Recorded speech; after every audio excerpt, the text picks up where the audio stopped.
Okay guys, I'm going to go ahead now after watching conservation of mass. I'm going to figure out a way to put some mass back here in the back end. First question is, how much mass do I need? I'm going to come up here and right click and go to properties. I'm going to find out that I have just under 2 ounces. I have 1.9 ounces. So I'm going to add 2.8 ounces. I'm leaving a little bit for nails and wheels, and I can adjust that later. So I want to add 2.8 ounces. I'm going to go ahead, I'll close this. I'm going to add that in the form of 1/2-inch steel bar. What I'm going to do is I'm going to drill 2 holes in the back here and insert steel bar. That'll move my center of mass back. I'm going to concentrate the weight in the hind end of it, if you would. If I take a look, my steel bar is about 10 ounces per foot. I want, I'm going to shoot for 3 inches. That's 1/4 of that, which will be just over 2.5 ounces. I might end up making it a little bit longer, but I'll show you here how that becomes pretty easily adjustable. You could, I suppose, drill horizontally through here and add that steel bar wherever you wanted to. I'm going to drill them from the back just because I don't want to try to cut mine on an angle. So first things first, I'm going to do a sketch here on this back plane, and I'm going to use 2 holes side by side. Hopefully I don't have to adjust my back. I might have to adjust the geometry of my curve so I make this a little bigger if it doesn't fit very well. But what I'd like to do is I want to do 2 1/2-inch circles going in here and symmetrical. So I got to figure out how I can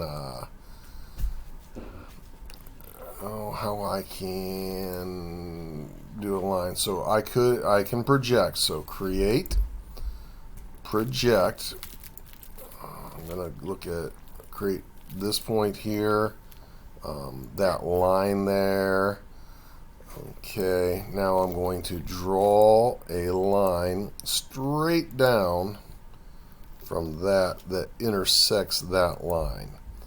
Now, halfway up that line right there, I'm going to draw a line across, check mark, and I want a line going up from the origin to help me stay symmetrical. Check mark. So now I'm looking at I'm going to put a 1/2-inch circle on there and see how it does. Ooh. Alright, 0.5. I'm going to go ahead and hit enter.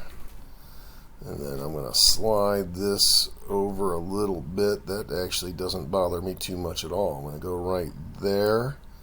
And I want 2 of them, and I would like them to be symmetrical, so I'm just going to use this mirror function. I'm going to mirror that about this line. Actually, it'll look kind of cool if it just pops out right there. Alright, so I want a total of, what did I say, 3 inches, which is 1/4 of a foot, to give me my weight. So I'm going to go ahead and finish that sketch. I'm going to extrude these 2 circles to a depth. If I want a total of 3 inches, I'm going to make each one of those 1.5. Alright, so that could be done very easily. It's a 1/2-inch drill bit on the drill press. This mounts flat. I'm not 100% sure that I don't want to move them up. In fact, I do.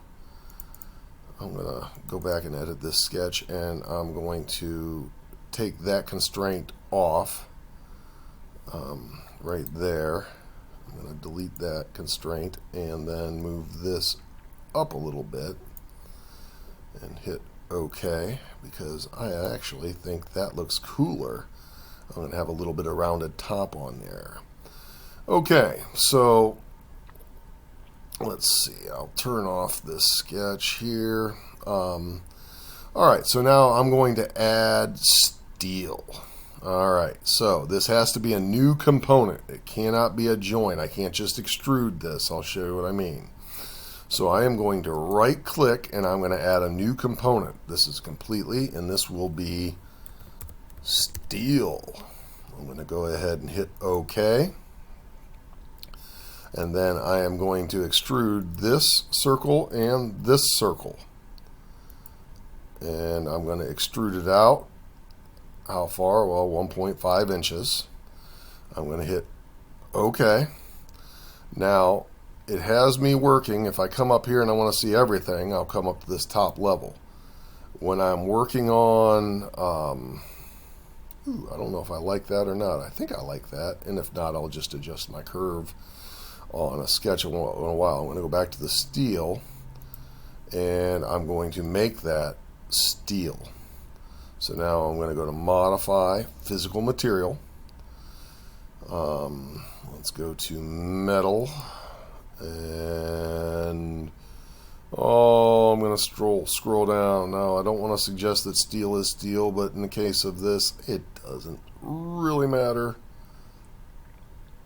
I'm not 100% sure which steel I'm going to get, but I'm going to drag that over there, touch that. I'm going to drag that over there, touch that, and then hit close, and then go back up to here and see if it translated. Yep, it translated. So the only thing I'm not sure about is that. If I wanted to adjust that, I would go to my, I'd come right here. I'm guessing it's this sketch.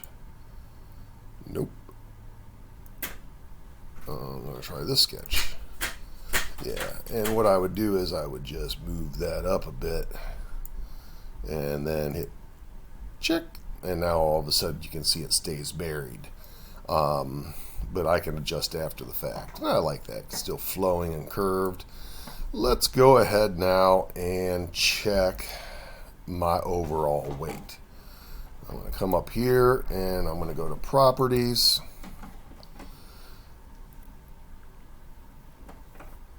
Alright, let's go to Mass. Oh, 4.6, that's not bad. Watch this. If I wanted to oh so finely adjust it, I can go to this step right here.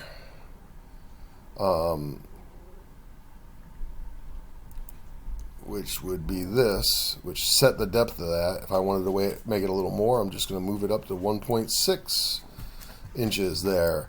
That automatically, since I extruded from the bottom out to the steel, oops, watch this. I'm going to come back down here and fix what I did with the steel, and that extrusion, rather than doing a distance, I'm going to do to object, and I'm just going to have it come and extrude to be flush with that. So now that'll automatically be equal to the depth of the hole and fit. Oh, I got a dog climbing on me. He's a monster. Oh my gosh, you're so nice. Yes, thank you.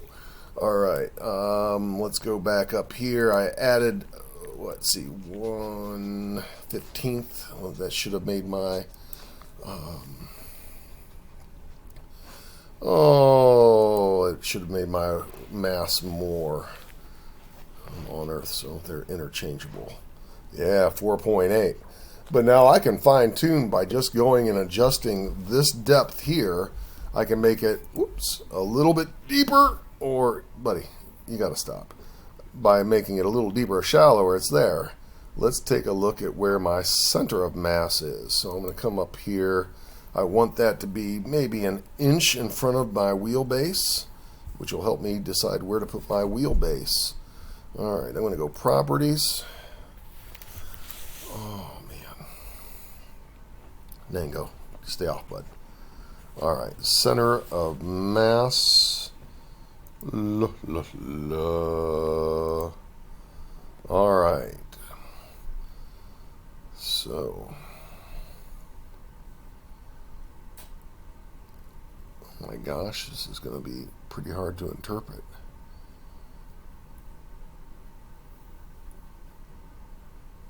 That's moment of inertia. That's center of mass. I want center of mass. Center of mass. Alright, negative 1.7. So let's come over here. Let's see. It's 3.5. That's 0.5. 1.5, 1.7.